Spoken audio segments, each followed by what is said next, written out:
अस्सलाम वालेकुम स्टूडेंट्स। आज हम बात करेंगे 9th class chemistry second chapter और आज का टॉपिक है अबाउट द कैनाल रेस।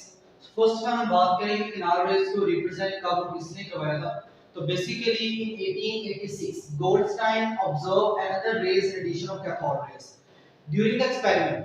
जब इसने देखा कि कैथोड रेस के साथ कुछ और रेस भी प्रोड्यूस हो रही हैं, तो उन रेस को इसने बाद में आइडेंटिफाई किया कि रेस कौन सी है और इसको एक प्रॉपर एक्सपेरिमेंट हम डिस्कस भी करेंगे।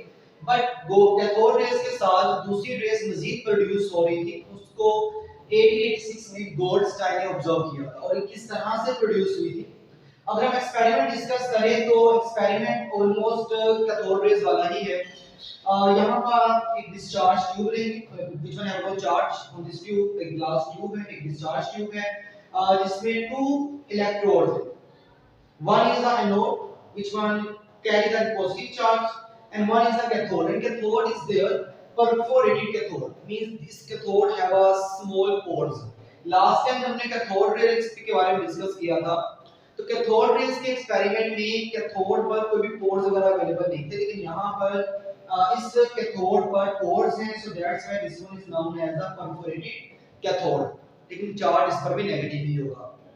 एंड दोनों इलेक्ट्रोड्स को हम अटैच करेंगे बैटरी के साथ, और बैटरी का एक जो टर्मिनल है वो नेगेटिव है, वो अटैच है कैथोड के साथ, और सेकंड जो टर्मिनल है वो पॉजिटिव है, वो अटैच है एनोड के साथ। फिर यहाँ पे वैक्यूम पंप है ताकि इंटरनल प्रेशर को मेंटेन किया जाए, और इंटरनल प्रेशर कितना था ये आपने कैथोड रेस की एक्सपेरिमेंट डिस्कस किया था।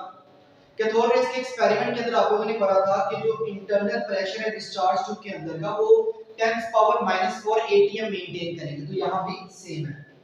फर्दर अब बहुत ध्यान से, जब कैथोड आपका कैथोड रेस प्रोड्यूस करेगा after passing the electric current, तो जब ये कैथोड रेस यहाँ से पास करेगी तो ये कैथोड रेस इस डिस्चार्ज ट्यूब के अंदर मौजूद गैस को आयोनाइज करेगी, and after the ionization of the residual gas due to the strike of the electron, this one is produce the positive rays, और ये पॉजिटिव रेस मूव करेंगे toward the cathode. अब इसके साथ साथ इन पॉजिटिव रेस को canal race कहने की वजह क्या है? जब ये पॉजिटिव रेस कैथोड के पोर में से पास करेंगी, तो due to passing through the pores of the cathode, these positive rays are known as the canal rays. इन्हीं पॉजिटिव रेस को हम लोग क्या नाम देंगे? कैनाल रेस का नाम देंगे। And after passing the holes of the cathode, these positive rays strike with a discharge to produce a light, and this one is about the experiment कि गोल्डस्टाइन ने पॉजिटिव रेस को canal race किस तरह से discover किया। इसके बाद कुछ प्रॉपर्टीज हैं, जैसे अगर फर्स्ट हम बात करें डायरेक्शन की, तो इसकी डायरेक्शन क्या है कि ये स्ट्रेट लाइन में मूव करती हैं but opposite to cathode rays. अगर आप डायग्राम में देखें तो कैथोड रेस मूव कर रही है फ्रॉम लेफ्ट टू राइट, और आपकी जो पॉजिटिव रेस है वो यहाँ राइट से कहां आ रही है? Toward the left. मतलब आपके पास कैनाल रेस और कैथोड रेस दोनों की डायरेक्शन आपस में क्या है? ऑपोजिट है। फर्दर वन पॉजिटिवली चार्ज, अब कैथोड रेस पे चार्ज नेगेटिव था, लेकिन देयर डिफ्लेक्शन, पॉजिटिव रेस की जो डिफ्लेक्शन है, कैनाल रेस की जो डिफ्लेक्शन है इलेक्ट्रिक मैग्नेटिक फील्ड के अंदर, वो क्या प्रूव करेगी? They are carry the positive charge.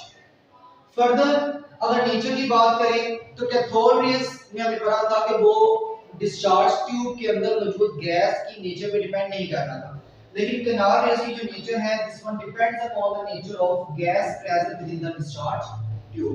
Discharge tube के अंदर जो गैस अवेलेबल है ये रेस उस पर डिपेंड करेगी, उनकी नेचर गैस की नेचर पे डिपेंड करेगी। फर्दर प्रोडक्शन की बात की जाए तो जैसे कैथोड रेस कैथोड से ओरिजिनेट हुई, कैनाल रेस या पॉजिटिव रेस एनोड से ओरिजिनेट नहीं हुई। कैसे बनेगी? हमारे पास सपोज करें कोई भी गैस M है, जब इलेक्ट्रॉन इस गैस से आकर टकराएंगे, हिट करेंगे तो उसको आयोनाइज करेंगे, और after the ionization it produce the positive rays. और आपने फर्स्ट चैप्टर में आयंस का टॉपिक पढ़ा था, और हमने पढ़ा था कि जब कोई एटम इलेक्ट्रॉन रिमूव करता है कैरी द पॉजिटिव चार्ज, तो जब आप इस गैस में से इलेक्ट्रॉन रिमूव करेंगे उसमें चार्ज क्या आएगा? प्लस का। तो वन इलेक्ट्रॉन ये जो आपके हिट करेगा, वन इलेक्ट्रॉन जो गैस रिलीज करेगी, टोटल यहाँ पे 2 इलेक्ट्रॉन, और इस गैस में से जो 1 इलेक्ट्रॉन रिमूव हो रहा है तो कैरी द +1 चार्ज। तो basically these positive rays are not originate from the anode, these rays are produced by the ionization of the residual gas which is present within the discharge tube. Last one, in race का जो मास है वो proton के मास के equal है, और that's why we can say canard rays are the positive rays of the proton, but proton का जो मास है वो इलेक्ट्रॉन के मास से 1840 टाइम क्या है ग्रेटर। ये एब्सोल्यूट भी है कि mass of proton mass of electron से कितने टाइम ग्रेटर, 1840 1840 गुना क्या है प्रोटॉन का मास इलेक्ट्रॉन के मास से ज्यादा है। लेकिन canard rays का और प्रोटॉन का मास इक्वल है, so that's why we can say canard rays are the positive rays और द प्रोटॉन। सो ये आपका एक्सपेरिमेंट और ये इसकी प्रॉपर्टीज थी, और ये कंप्लीट लॉन्ग क्वेश्चन, ठीक है। शॉर्ट में ज्यादातर आपको सेपरेट एक्सपेरिमेंट आएगा और प्रॉपर्टीज आपको सेपरेट में पूछेंगे Ni2 Ni3, और लॉन्ग में कंप्लीट क्वेश्चन आपको आएगा, इंपॉर्टेंट है, ठीक है। तो इसमें भी प्रॉब्लम हो तो कमेंट सेक्शन में डिस्कस कर सकते हैं। नेक्स्ट लेक्चर में इंशाल्लाह डिस्कस करेंगे अबाउट द डिस्कवरी ऑफ